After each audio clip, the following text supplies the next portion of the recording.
सर्व विद्यार्थ्यांचे कंपनी कायद्याचे घटक या विषयामध्ये हार्दिक स्वागत. या अगोदरच्या व्याख्यानामध्ये आपण पहिला टॉपिक कंपनी कायदा 2013 चा परिचय आणि ओळख, त्याचबरोबर कंपनी ही संकल्पना हा भाग पूर्ण केलेला आहे. आज आपण दुसऱ्या टॉपिकला सुरुवात करीत आहोत.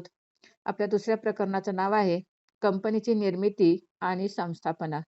त्यालाच इंग्लिशमध्ये फॉर्मेशन ऑफ कंपनी असे म्हटले जाते. आज आपण या दुसऱ्या टॉपिकला किंवा दुसऱ्या प्रकरणाला सुरुवात करीत आहोत. तर पुढे जाऊया. प्रकरण दुसरे आहे आपले कंपनीची निर्मिती आणि संस्थापना. ही कंपनी कशा प्रकारे स्थापन होते?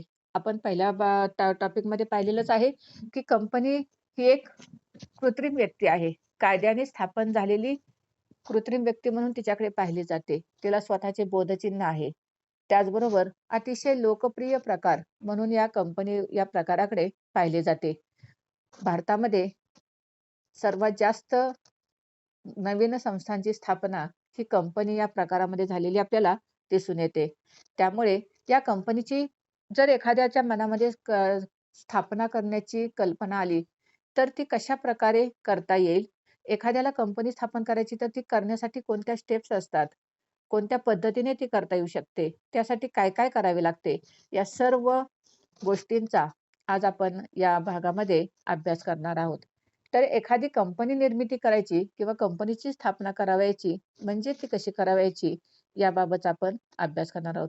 मग यामध्ये काय-काय पाहणार आहोत? त्यामध्ये पहिल्यांदा आहे ते म्हणजे कंपनीची निर्मिती करायची म्हणजे काय? कशा प्रकारे कंपनीची निर्मिती होते? त्यानंतर कंपनीची संस्थापना आणि नोंदणी कशी होते? रजिस्ट्रेशन आपण त्याला म्हणतो. त्यानंतर कंपनीची भांडवल उभारणी कशा प्रकारे केली जाते? भांडवल उभारणीसाठी कोणते मार्ग असतात? आणि नंतर आहे ते म्हणजे व्यवसायाची सुरुवात किंवा व्यवसाय प्रारंभ करण्यासाठी जे व्यवसाय प्रारंभ दाखला घ्यावा लागतो, तो कशा पद्धतीने घ्यावा लागतो. तर अशा प्रकारे या 4 पॉइंटच्या आधारे आपण या टॉपिकचा किंवा या प्रकरणाचा अभ्यास करणार आहोत.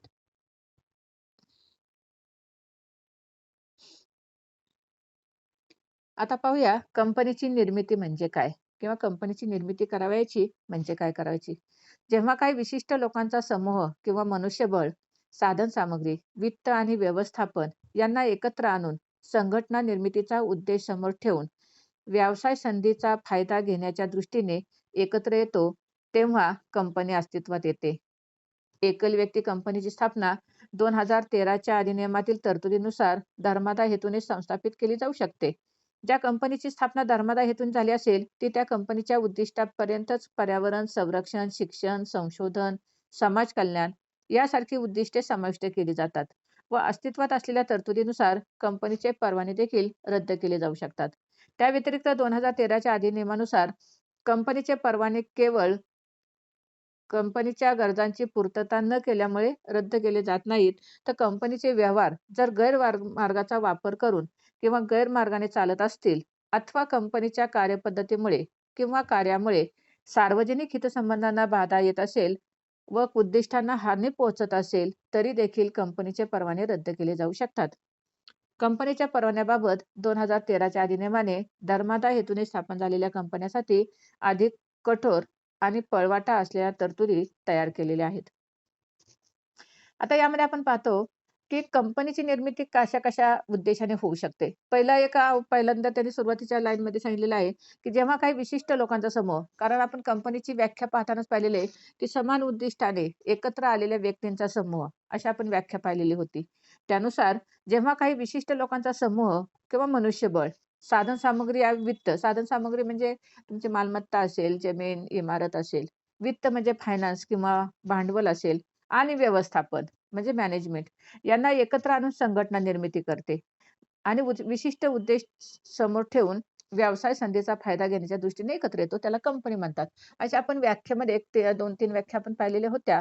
त्याच्यामध्ये हा कंपनीचा अर्थ पाहिलेलाच आहे, की विशिष्ट हेतू समोर ठेवून जेव्हा कंपन्या एकत्र येतात किंवा जेव्हा व्यक्तीचा समूह एकत्र येतो आणि एखादी कंपनी स्थापन करतो, तेव्हा त्याला कंपनी असे म्हणतात. तेव्हा कंपनी असेल पण एकल व्यक्ती कंपनीची स्थापना ही आता नवीन 2013च्या कायद्यानुसार करता येते. तसेच धर्मादाय हेतूने स्थापन झालेल्या ज्या संरक्षण, शिक्षण, संशोधन, समाज कल्याण अशा उद्दिष्टांसाठी सुद्धा आपल्याला कंपनी स्थापना आहे. त्याला आपण हमीने मर्यादित कंपन्या असं म्हटलेलं होतं किंवा नफा न मिळवणाऱ्या कंपन्या असं आपण म्हटलेलं होतं. आणि त्या बाबतीत या कंपनी कायद्यात अतिशय कठोर असे नियम केलेले आहेत. जर त्या नियमांचं पालन केलं नाही, तर त्यांचा परवाना सुद्धा रद्द केला जातो. तसंच 2013च्या कायद्यानुसारच कंपन्यांसाठी सुद्धा अतिशय कठोर नियम केलेले आहेत. जर कंपनीचे व्यवहार गैरमार्गाने होत असतील किंवा गैरमार्गाने चालत असतील, तर अशा कंपनीचं समाप्तीकरण केलं जातं. त्याला सक्तीचे समाप्तीकरण हा भाग आपण नंतर याच सिलेबसमध्ये शेवटच्या टॉपिकमध्ये पाहणार आहोत.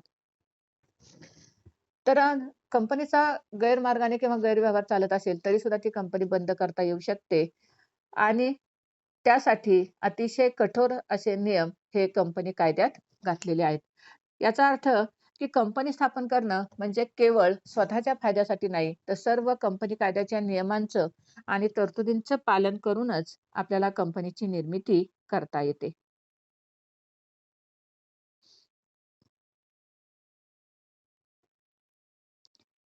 मग आता कंपनी निर्मितीतील पायऱ्या कोणत्या आहेत किंवा स्टेप्स याच्यावरतीच आपल्याला परीक्षेमध्ये ब्रॉड क्वेशन विचारलेला दिसून येतो, की एखादी कंपनी स्थापन करायची तर त्यामध्ये कोणत्या स्टेप्स वापरल्या जातात किंवा कोणत्या पायऱ्या वापरल्या जातात आणि त्या एक-एक स्टेप्स पूर्ण झाल्यानंतरच कंपनीची नोंदणी होत असते.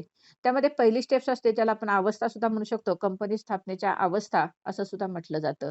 त्यामध्ये पहिली आहे ती म्हणजे प्रवर्तन अवस्था, दुसरी आहे ती नोंदणी अवस्था, तिसरी आहे ती भांडवल उभारणी अवस्था आणि चौथी आहे व्यवसाय प्रारंभ अवस्था. अशा 4 अवस्थांमध्ये आपल्याला या कंपनीचं स्थापना किंवा निर्मिती करता येते. या 4 अवस्था म्हणजेच आपला हा प्रकरण दुसरे आहे. या 4 पॉइंटच्या आधारेच आपण या प्रकरण 2 चा अभ्यास करणार आहोत. परंतु जरी या 4 पॉइंट दिसत असले, तरी ते आपल्याला डीपमध्ये किंवा अतिशय खोलवर त्याचा अभ्यास करावयाचा आहे. कारण एका-एका स्टेप्सवरती किंवा एका-एका पायरीवरती किंवा सुद्धा अवस्थेवरती सुद्धा आपल्याला वेगळा असा प्रश्न परीक्षेमध्ये विचारला जाऊ शकतो.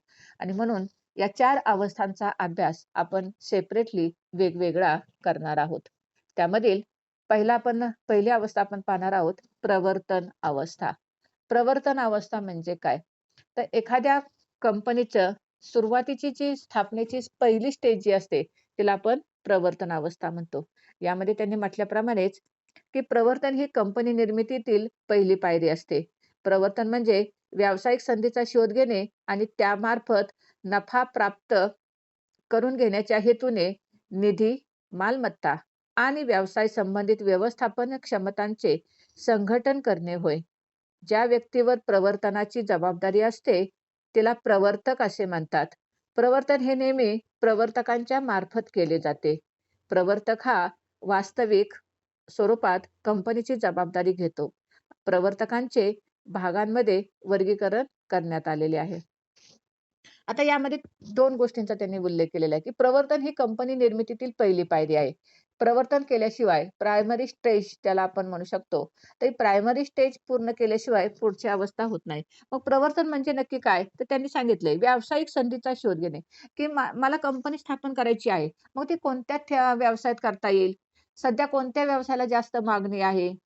मी माझा कोणत्या व्यवसायात व्यवसाय सुरू केला म्हणजे मला नफा मिळेल आणि त्यासाठी शोध घेत असताना नफा मिळवणं हा सुद्धा आपल्या समोर उद्देश पाहिजे.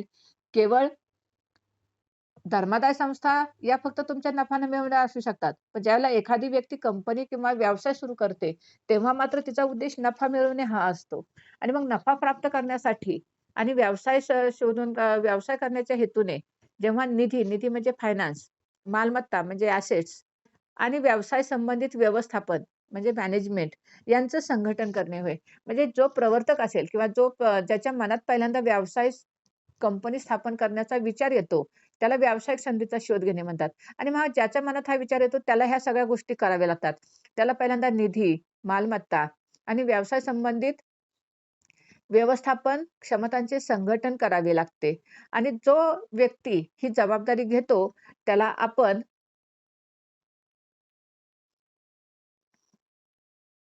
त्याला आपण प्रवर्तक असं म्हटलेलं आहे. याचा अर्थ की प्रवर्तन ही अवस्था पहिली स्टेप्स आहे आणि ही पहिली स्टेप्स घेण्याची जबाबदारी जो घेतो त्याला प्रवर्तक, प्रोप्रायटर. तुम्ही केव्हाही जेव्हा जाता-येता जर तुम्ही कुठल्याही कंपनीच्या नावाच्या पाट्या वाचल्या असतील किंवा एखाद्या वर्कशॉपच्या पाट्या वाचत असाल, नावाच्या पाट्या, तर त्याच्या खाली कोपऱ्यामध्ये लिहिलेलं असतं पहा प्रोप्रा. प्रोप्रा याने प्रोप्रायटर आणि प्रोप्रायटर म्हणजे प्रवर्तक. या अर्थाने त्याचं नाव लिहिलं असतं. कधी जाता-येता आपण कॉमर्सचे विद्यार्थी आहोत, तर आपण नेहमी आपल्या आजूबाजूला आपल्या विषयाशी संबंधित, आपल्या कॉमर्सशी संबंधित काय गोष्टी प्रत्यक्षात आहेत का? हे पाहणं आपल्या विद्यार्थ्यांचं काम आहे. तर तुम्ही कधीही जर जाता-येता पाहिलत, तर प्रत्येक नावाच्या शेवटी खाली प्रोप्रा असे लिहिलेले असते. आता कंपनी हा प्रकार सोडून पहा, एकल व्यापारी असतात किंवा ज्यांचे वैयक्तिक उद्योग असतात, ज्यांचे वैयक्तिक व्यवसाय असतात, त्या लोकांच्या कंपनीच्या नावाच्या पाटीच्या खाली तुम्हाला प्रोप्रा असं लिहिलेलं दिसतं आणि प्रोप्रा म्हणजेच प्रोप्रायटर आणि प्रोप्रायटर म्हणजेच प्रवर्तक. तर प्रवर्तन हे नेहमी प्रवर्तकांच्या मार्फत केले जाते. प्रवर्तक हा वास्तविक स्वरूपात कंपनीची जबाबदारी घेतो. म्हणजे पहिली सुरुवात करण्याची जबाबदारी त्याची असते आणि म्हणून त्याला प्रवर्तक असे म्हटले जाते. आता हे प्रवर्तक कोणकोणत्या प्रकारचे असतात? ते त्यांनी पुढे सांगितलेले आहेत. त्यांचे वर्गीकरण त्यांनी केलेलं आहे. ते आपण पाहूया. त्या पहिला एक व्यावसायिक प्रवर्तक. व्यावसायिक प्रवर्तक म्हणजे काय? की जो पूर्ण व्यावसायिक हेतूने व्यवसाय कंपनीची निर्मिती करत असतो. जेव्हा कंपनीची स्थापना त्याचा व्यावसायिक प्रवर्तक हे त्याचा व्यवसाय म्हणून कंपनीची निर्मिती करतात. त्यांना कंपनी निर्मिती करण्याच्या बदल्यात कमिशन किंवा एखादी ठराविक रक्कम मिळते. त्यांना व्यावसायिक प्रवर्तक असे म्हणतात. म्हणजे या व्यावसायिक प्रवर्तकांचं कामच असतं, की लोकांना व्यवसाय सुरू करून देणे किंवा पहिली स्टेज करणे किंवा त्यांनी तो व्यवसाय म्हणूनच स्वीकारलेला असतो. त्यामुळे कंपनीचे थोडक्यात एजंट टाइप यांचं काम असतं. ते फक्त त्या ज्याला कंपनी स्थापन करायची जसं आपण अ, आपल्याला माहीत नसते, की आपण आधार कार्ड कसे काढावे किंवा आपण पॅन कार्ड कसे काढावे. तर आधार कार्ड, पॅन कार्ड काढून देणारे जशाच तुम्हाला शॉप्स किंवा संस्था असतात.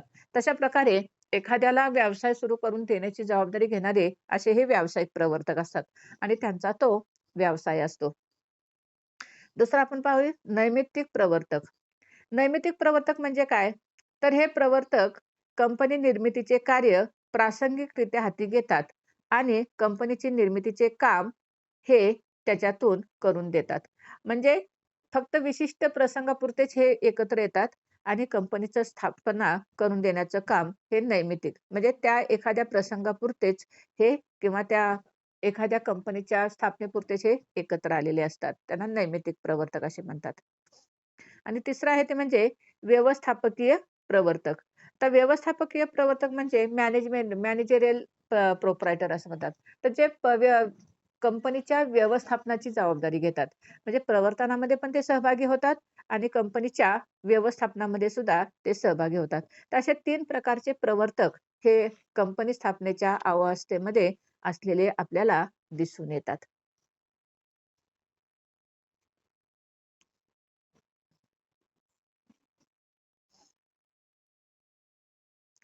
आता आपण पहिली अवस्था पाहूया, प्रवर्तनावस्था. त्याला प्रमोशन स्टेज असे म्हटले जाते.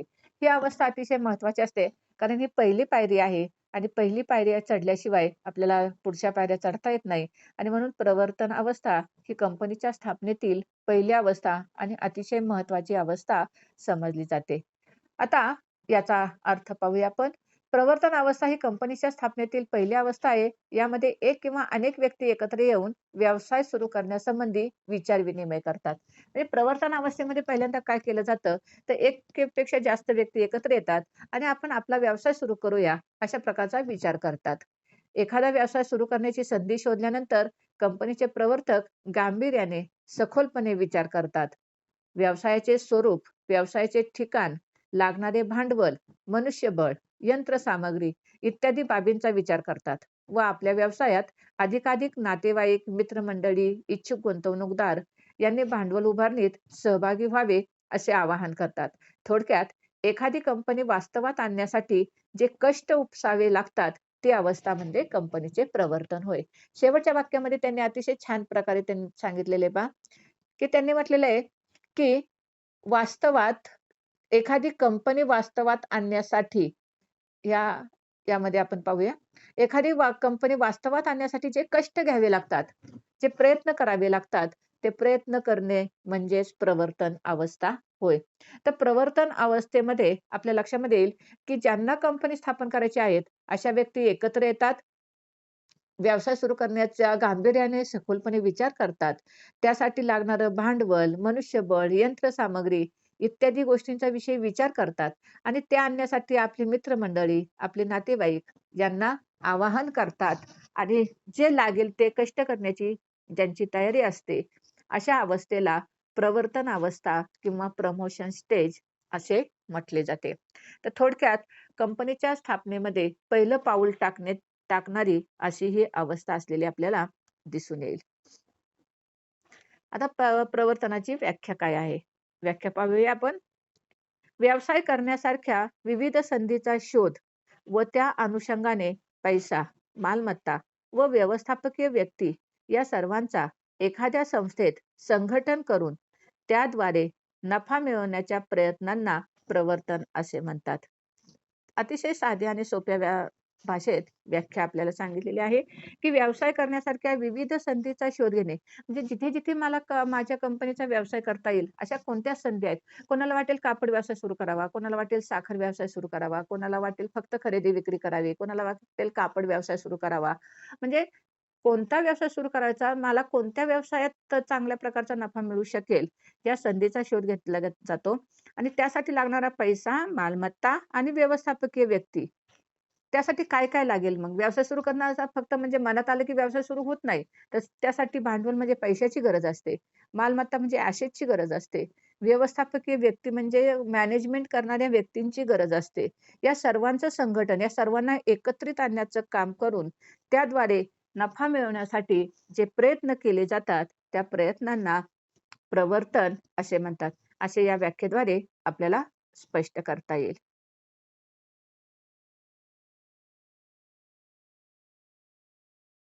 आता प्रवर्तनावस्थेत व्यवस्थापक जो असेल किंवा जो प्रवर्तक असेल, त्याला कोणती कार्ये पार पाडावी लागतात. ही कार्य फार महत्त्वाची आहेत, कारण त्या कार्यातूनच कंपनीचं एक-एक पाऊल पुढे जात असते.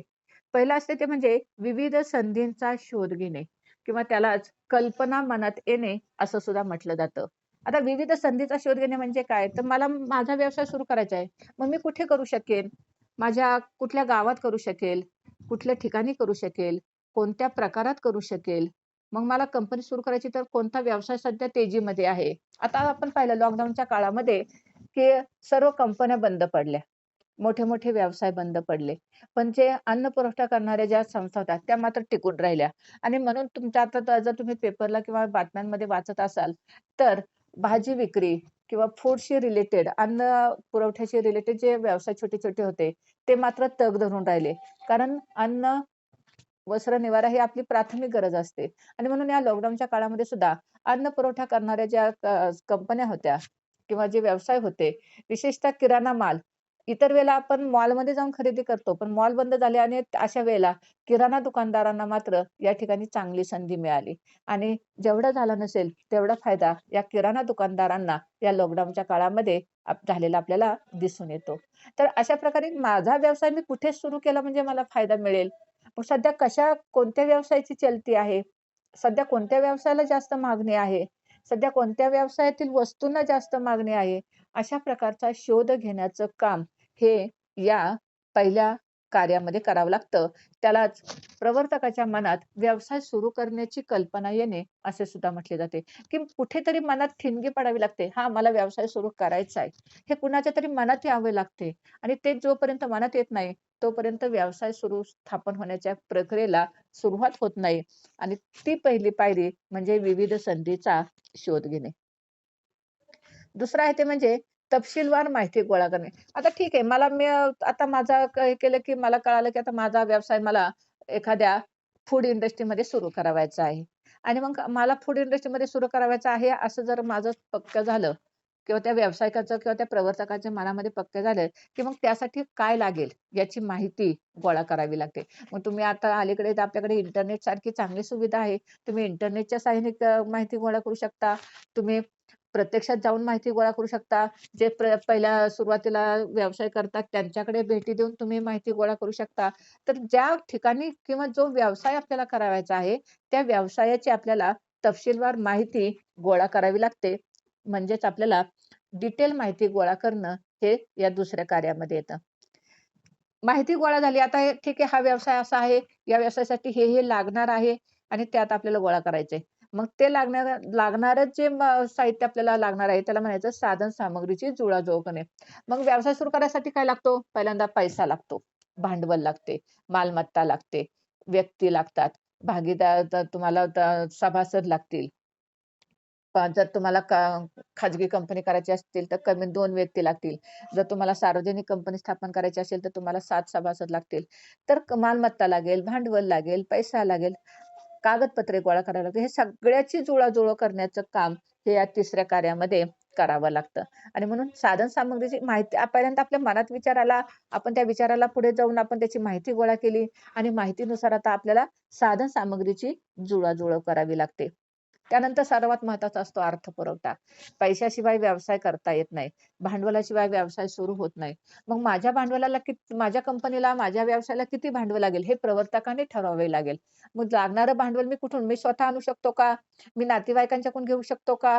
तेवढी माझी गरज पूर्ण होईल का? आणि जर होत नसेल, तर मला बँका मदत करतील का? पतसंस्था मदत करतील का? या सगळ्या गोष्टींचा विचार या अर्थपुरवठा या कार्यामध्ये करावा लागतो. कारण पैसा असल्याशिवाय कोणताच व्यवसाय सुरू होत नाही आणि म्हणून भांडवलाची जी पहिली गरज आहे, ती भागवणारी संस्था कोणती आहे? मला भांडवल कुठून मिळू शकेल? मी ते कोणत्या मार्गाने आणू शकेल? मग मी भागांची विक्री करू का? मी कर्जरोख्यांची विक्री करू का? अशा अनेक प्रश्नांच्या साहाय्याने या प्रवर्तकाला अर्थपुरवठा हा मिळवावा लागतो. पैसा झाला गोळा, व्यवसाय ठरलेला आहे, माहिती मिळालेली आहे, साधनसामग्रीची जुळवाजुळव झालेली आहे. पैसा सुद्धा आता आपल्याला भांडवल सुद्धा गोळा होऊ शकते. मग आता लागणारे दस्तऐवज, कागदपत्रे गोळा करावी लागतात. कारण कंपनी ही कायद्याने निर्माण होणारी कंपनी आहे. तिची नोंदणी करावी लागते आणि जर नोंदणी करावयाची असेल, तर काही महत्त्वाचे दस्तऐवज तयार करावे लागतात. ते महत्त्वाची कागदपत्रे असल्याशिवाय कंपनीची नोंदणी होत नाही आणि म्हणून अशा प्रकारचे दस्तऐवज तयार करणे आणि ते वेळेत नोंदणी कार्यालयात सादर करणे हे एक महत्त्वाचं. त्यामध्ये घटनापत्रक, नियमावली, माहितीपत्रक, संचालकांची यादी असे अनेक डॉक्युमेंट आहेत. ते आपण डिटेल नंतर तिसऱ्या टॉपिकमध्ये पाहणार आहोत. त्यासाठी आपल्याला पुढचा तिसरा टॉपिक आहे, की कोणकोणती कागदपत्रे कंपनीच्या नोंदणीसाठी लागतात. तर तो भाग आपण नंतर पाहणारच आहोत. साधारणतःपणे जे प्राथमिक किंवा जे महत्त्वाचे दस्तऐवज लागतात त्यामध्ये घटनापत्रक, नियमावली, माहितीपत्रक, संचालकाची यादी, संचालकांचे घोषणापत्रक यासारखी कागदपत्रे महत्त्वाची असतात आणि ती कागदपत्रे तयार करणे हे सुद्धा एक वेगळं कार्य असतं आणि ते प्रवर्तकाला पूर्ण करावं लागतं. आता हा प्रवर्तकाचं कायदेशीर स्थान काय असते? हा प्रवर्तकाला कायद्यात काय महत्त्व आहे? ते आपण पाहणार आहोत, की कंपनीच्या स्थापनेत प्रवर्तक किंवा प्रवर्तकाचा समूह अत्यंत महत्त्वाची भूमिका पार पाडत असतो. कंपनीच्या स्थापनेपूर्वीच कंपनीच्या माहितीपत्रकात प्रवर्तकाचे नाव दिलेले असते. त्याचप्रमाणे कंपनीच्या वार्षिक अहवालातही कलम 92 प्रमाणे त्याचे नाव समाविष्ट करण्यात आलेले असते. त्याचे कंपनीवर प्रत्यक्ष किंवा अप्रत्यक्ष नियंत्रण असते. हे नियंत्रण कधी-कधी भागधारक तर कधी-कधी संचालक म्हणून असते. त्याच्या गुणांचाही अनेकदा संचालक मंडळाकडून विचार केला जातो. वरील सर्व बाबींचा विचार केल्यास कंपनीच्या स्थापनेत त्याला कायदेशीर स्थान अतिशय महत्त्वाचे असते, असे म्हणता येईल. तर आपल्याला यामध्ये त्यांनी सांगितलेलं आहे, की कंपनीची स्थापना होत असताना हा जो प्रवर्तक असतो, त्याला खूप महत्त्वाचं स्थान दिलेलं आहे. कंपनीचं माहितीपत्रक प्रसिद्ध करीत असतानाच त्याचं नाव त्यामध्ये टाकावं लागतं. पहिलं सही करणारा कंपनीच्या घटनापत्रकावरती, नियमावलीवरती पहिली सही करणारा तोच असतो.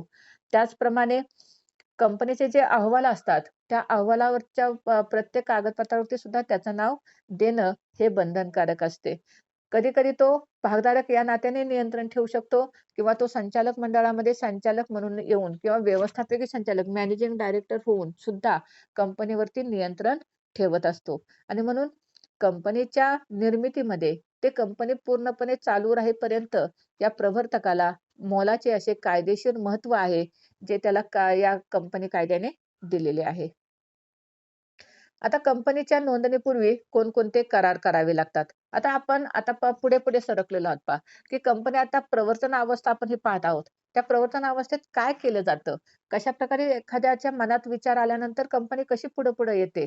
कोणती कार्य त्याला करावी लागतात? आणि मग आता कंपनी स्थापन झालेली आहे, दस्तऐवज तयार झाले, सगळं झालेलं आहे. तर आता काही करार करावे लागतात. ते कोणते करार करावे लागतात? ते आपण पाहूया.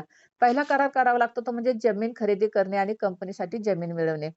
आता कंपनीसाठी पहिलं जर तुम्हाला आपण आताच पाहिलेलं आहे, की भांडवलाशिवाय आणि मालमत्तेशिवाय व्यवसाय सुरू होत नाही. मग पहिली मालमत्ता कोणती लागते? पैसा मिळाला, आता लागते जमीन. कारण व्यवसाय सुरू करायला कुठेतरी जमीन घ्यावी लागेल ना. जमीन, इमारत या गोष्टी तुम्हाला पहिल्या लागतात. त्या खरेदी करणं, त्यासाठी पहिला करार करावा लागतो. त्यानंतर कंपनीसाठी कर्ज घेणे. जर जमा झालेले भांडवल पुरेसे नसेल, अपुरे पडत असेल, तर कंपनीसाठी कर्ज तुम्हाला जर खाजगी कंपनी असेल, तर नोंदणी झाल्याबरोबर कर्ज घेता येतं आणि जर सार्वजनिक कंपनी असेल, तर व्यवसाय प्रारंभ दाखला मिळाल्यानंतर कर्ज घेता येतं आणि मग कंपनीला जर नोंदणी झाली, रजिस्ट्रेशन झालं, की कंपनीला कर्ज घेता येतं. जर आपल्याकडील भांडवल कमी असेल, तर अशा प्रकारच्या इतर मार्गाने कंपनीसाठी कर्ज घेता येते. तसेच भाग विमे करारांशी करार करणे. समजा जर कंपनीचे भाग स्वतः विकणे अशक्य असेल, आपले भाग आपल्या हिमतीवरती विकणे शक्य नसेल, तर अशा प्रकारचे भाग विकून देण्याची जबाबदारी हे विमेदार घेत असतात. मग अशा भाग विमेदारांशी तुम्ही करार केले पाहिजेत, की जेणेकरून विशेषतः सार्वजनिक कंपनीला 20% भांडवल हे सामान्य जनतेकडूनच गोळा करावे लागते आणि ते सामान्य जनतेला विकण्याची जबाबदारी हे भाग विमेदार घेत असतात. अशा भाग विमेदारांशी त्या आपल्या कंपनीचे भाग विकून देण्याच्या जबाबदारीसाठी करार केले जातात.